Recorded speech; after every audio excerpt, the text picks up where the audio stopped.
अब ज़रा ये भी बात कर लें शफकत साहब, साल ख़त्म हो रहा है और नया साल शुरू होने वाला है। आपको क्या लग रहा है 2021 कैसा साल होगा? देखिए 2020 तो बहुत मुश्किल साल था, क्योंकि फरवरी में बीमारी आ गई और उसके बाद वबा फैलती गई, सारी दुनिया में फैल गई। अल्लाह ताला की मेहरबानी से और हुकूमत के इक़दामात की वजह से पहली वेव जो थी वो बहुत अच्छे तरीके से मैनेज हो गई। इकॉनमी भी जो थी, जिसको हिट हुई इकॉनमी को, लेकिन इतनी नहीं हुई क्योंकि हमने स्मार्ट लॉकडाउन की पॉलिसी की। उसके बाद अब सेकंड वेव जो है वो है, और कुछ चंद एक केसेस जो जो यूके वाली है, एक एक दो केसेस वो भी नज़र आए। लेकिन जो पुरुमीद चीज़ है, मैं उमूमी बात कर रहा हूँ, फिर पाकिस्तान की सियासत की बाद में बात करेंगे। अमूमी क्या वो ये है कि वैक्सीन्स बन गई हैं, और वैक्सीन्स कुछ अच्छी हैं कुछ बुरी हैं, वो वक्त के साथ पता लग जाएगा। तो ये उम्मीद हो चली है कि वैक्सीन की वजह से जो बीमारी का एक ग्लोबल हमला है और जो पाकिस्तान पे भी है, वो इंशाअल्लाह ताला कम हो जाएगा। जहाँ तक पाकिस्तान की और हुकूमत का ताल्लुक है, और हमारी अल्लाह ताला के फजलों से करम से जितने भी इकनॉमिक इंडिकेटर्स हैं वो बेहतर हो रहे हैं। इकोनॉमिक इंडिकेटर्स बिल्कुल बेहतर हो रहे बेहतर है, हैं। मैं बताता हूँ आपको। करंट अकाउंट डेफिसिट जो है वो पॉजिटिव में चला गया है। पिछले 5 महीने से हम पॉजिटिव में जा रहे हैं। और फॉरेन डेट? और फॉरेन डेट जो 36 ट्रिलियन की पिछले 6 महीने में, उसमें 1 इंच इजाफा नहीं हुआ। उसके बाद आपकी कंस्ट्रक्शन इंडस्ट्री जो है वो खड़ी हो गई है। आपकी एक्सपोर्ट्स जो हैं वो अप हैं, और आपका स्टॉक मार्केट जो है वो 43 अच्छा, हज़ार एक की। सवाल है, हाँ आपकी सारी बातें दुरुस्त हैं। दुरुस्त जब नहीं है लेकिन एक चलें। मिनट, वो मैं आपसे बात, जब आप ये कहते हैं और आपके साथी भी जब ये कहते हैं कि तमाम इकोनॉमिक इंडिकेटर जो है वो पॉजिटिव हैं, तो ये जो पॉजिटिवनेस है, आम आदमी को ये नजर क्यों नहीं आती? वो क्यों चीखे मारता है? देखें चले मेरे साथ देखें बाहर मैं आप। आपको बताता हूँ, देखिए महंगाई का इशू है, और महंगाई का इशू क्यों है ज़रा इसको समझने की ज़रूरत है। अगर मुझे आप एक मिनट दें। इनके जो थे ना वज़ीर ख़जाना, उन्होंने डॉलर को सस्ता रखा। और डॉलर को सस्ता क्यों रखा? क्योंकि ये करते थे मनी लॉन्ड्रिंग, यहाँ से पैसे करप्शन के कमाते थे, उसको बाहर ले जाते थे, फिर वहाँ से टीटियाँ लगवा के पैसे वापस आते थे। ये तो अब सारा वो है ना जी।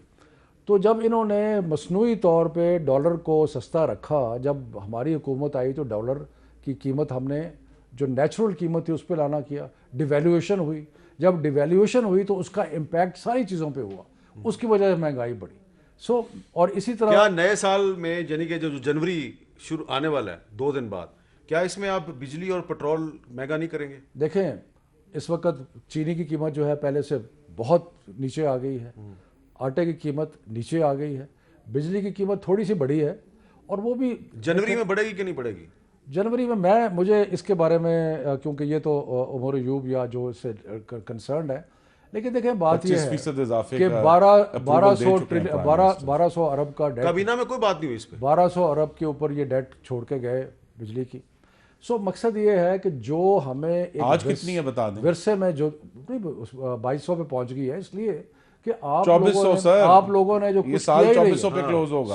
नहीं, मैं आपकी जिम्मेदारी आ जाएगी यार, आप जो मर्जी कहना उस पर।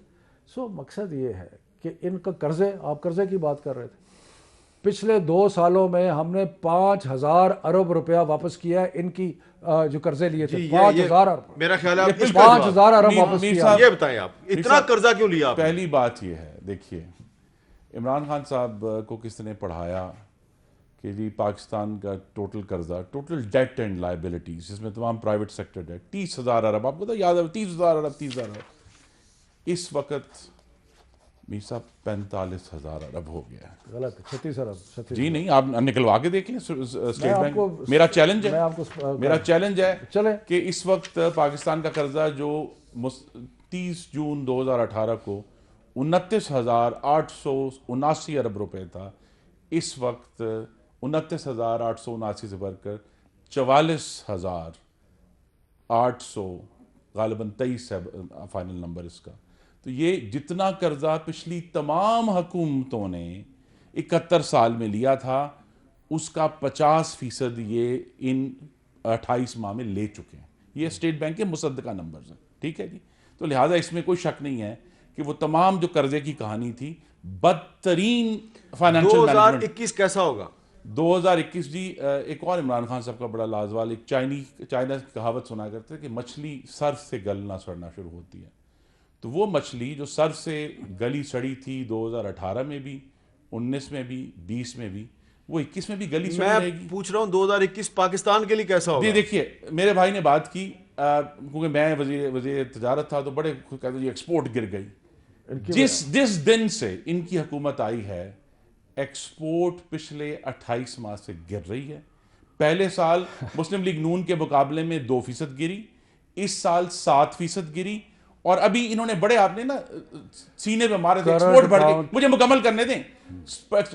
State bank of Pakistan, finance ministry ने नंबर कंफर्म किए हैं, इस साल के पहले 5 महीने में पाकिस्तान की एक्सपोर्ट पिछले साल के पहले 5 महीने का 7% गिरी है। 7.2%। मैं मुसद्दक़ का नंबर बोल रहा हूं, चैलेंज कर रहा हूं, चैलेंज कर रहा हूं। इसका मतलब ये है, सुन लेना, असल मसला मुल्क के लिए क्या होता है जी? असल मसला मुल्क के लिए उस वक्त होता है कि आपकी इंपोर्ट और आपकी एक्सपोर्ट में इतना फर्क पड़ जाए कि आपकी ये मसला नहीं होता ना, सबसे बड़ा यही तो बात है। नहीं, उनका पॉइंट है, अच्छा, उनका पॉइंट है, सुन लेना प्लीज, उनका पॉइंट है वो सुन लेना। इन्होंने सुन तो असल मसला होता है आटा, असल मसला होता है घी, एक मिनट, उनका पॉइंट है चीनी, असल मसला होता है बिजली, असल मसला होता है गैस। 20 अरब रुपए का ये डेफिसिट छोड़ के गए, यानी कि इंपोर्ट इन्होंने ज्यादा की, एक्सपोर्ट कम की, मुल्क को दिवालिया कर गया। इमरान खान साहब ने बयान दिया दिवालिया कर गया मुल्क को, तैयारी के बगैर हुकूमत में नहीं आना चाहिए, तो ये बयान फिर उन्होंने क्यों दिया? तैयारी क्यों नहीं की उन्होंने? हमें 1.5 साल शुमारी समझ नहीं आई। एक मिनट, साथ नवाज शरीफ का बयान भी देखें कि जी मैं हुकूमत में आया हूं, मुझे आप 1.5 साल के बाद कुछ चीजें पता लगी हैं, और देखें तो इमरान खान और नवाज शरीफ में कोई फर्क नहीं है? नहीं, कोई बहुत फर्क है। एक ने लूट मार करके बाहर बैठे